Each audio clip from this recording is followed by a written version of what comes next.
introduce the pattern of nature.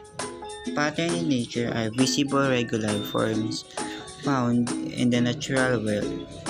The patterns can be sometimes be modeled mathematically, and they include symmetries, spirals, trees, spirals, meanders, waves, foams, tessellation, cracks, and stripes. So these are the types of pattern in nature. So let's by one by. The first is symmetry.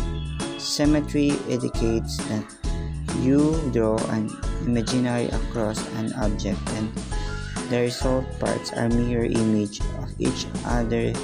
There are two types of symmetry, reflective and rotational symmetry. Ang una ay ang reflective symmetry.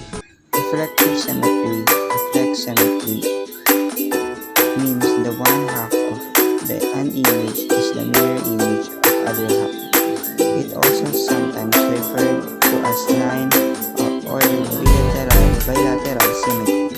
Animals may have reflective symmetry.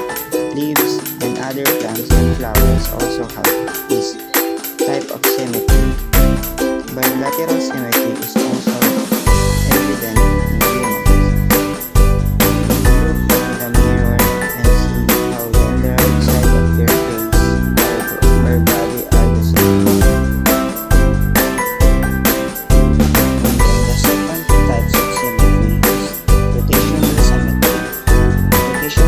Rotational symmetry means that the object or image can be turned around a center point and not some number of times included. In this type are threefold symmetry, fourfold symmetry, fivefold symmetry, and sixfold symmetry.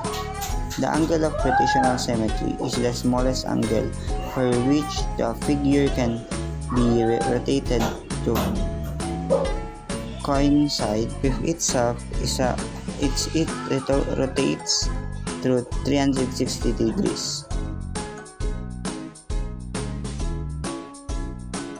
Fractal was discovered in 1975 by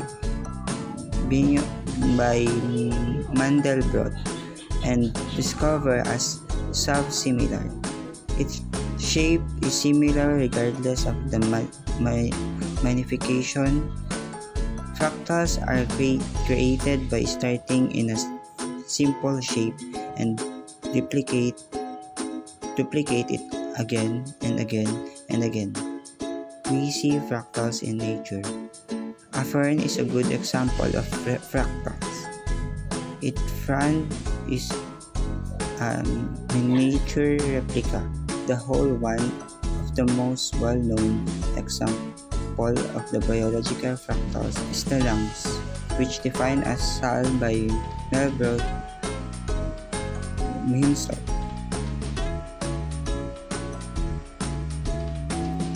The spiral pattern are common in plants and in some animals, notably molecules and also in humans. The Earth and the galaxy, the spiral has universal appeal and has a mysterious resonance with the human spirit. It is complex yet simple, intriguing, and the beautiful. Here are some examples for a spiral in nature.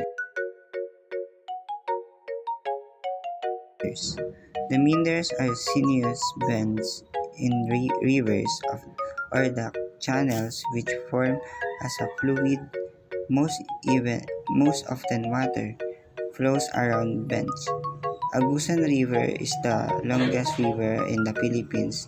It meanders throughout the valley floor at a general trend.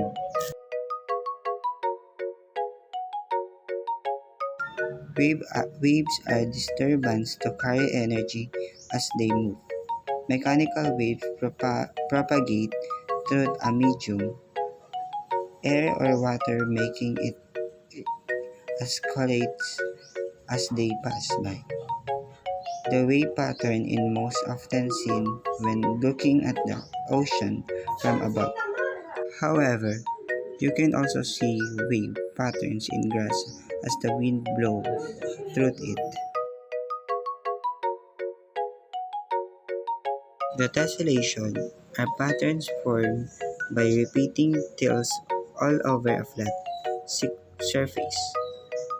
The arrays of hexagonal cells in a honeycomb or the diamond shape in a pineapple are natural examples of tessellation patterns. Tessellations in nature are often not every regular in structure, and no real-world tessellations strictly meets the mathematical definition of tessellations.